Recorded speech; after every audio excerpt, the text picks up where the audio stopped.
Yemeni সমর্থিত বিচ্ছিন্নতাবাদী সংগঠন দক্ষিণ ট্রানজিশনাল কাউন্সিল এসটিসি ঘোষণা দিয়েছে তারা আগামী 2 বছরের মধ্যে দক্ষিণ ইয়েমেনকে স্বাধীন রাষ্ট্র হিসেবে গড়ে তোলার প্রক্রিয়া শুরু করবে। প্রস্তাবিত নতুন রাষ্ট্রের নাম হতে পারে দক্ষিণ আরবিয়া। এই ঘোষণাকে কেন্দ্র করে ইয়েমেনের দক্ষিণাঞ্চলে আবারও রাজনৈতিক ও সামরিক উত্তেজনা ছড়িয়ে পড়েছে। এসটিসির ঘোষণার দিনই সৌদি আরবের নেতৃত্বাধীন জোট দক্ষিণ ইয়েমেনে বিমান হামলা চালায়। এসটিসির ঘোষণার দিনই সৌদি আরবের নেতৃত্বাধীন জোট দক্ষিণ ইয়েমেনে বিমান হামলা চালায়। বার্তা সংস্থা এএফপি জানিয়েছে এসব হামলায় অন্তত 20 জন নিহত হয়েছেন।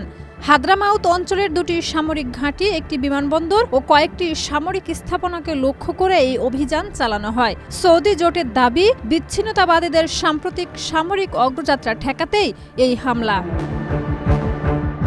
বিশ্লেষকদের মতে এই নতুন সংকটের পেছনে সৌদি আরব ও সংযুক্ত আরব আমিরাতের মধ্যে বাড়তে থাকা মতবিরোধ গুরুত্বপূর্ণ ভূমিকা রাখছে।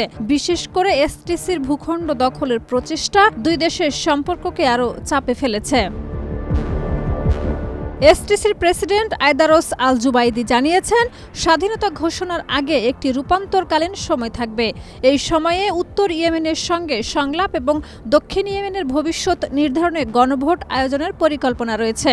তবে সংলাপ ব্যর্থ হলে বা দক্ষিণাঞ্চলে নতুন করে হামলা হলে দ্রুত স্বাধীনতা ঘোষণা করা হতে পারে বলে তিনি সতর্ক করেছেন।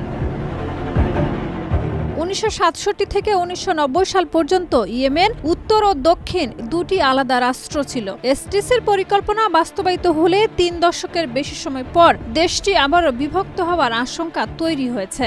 দীর্ঘ গৃহযুদ্ধে বিধ্বস্ত ইয়েমেনে এই নতুন উত্তেজনা পরিস্থিতিকে আরও জটিল করে তুলছে বলে মনে করছেন পর্যবেক্ষকরা।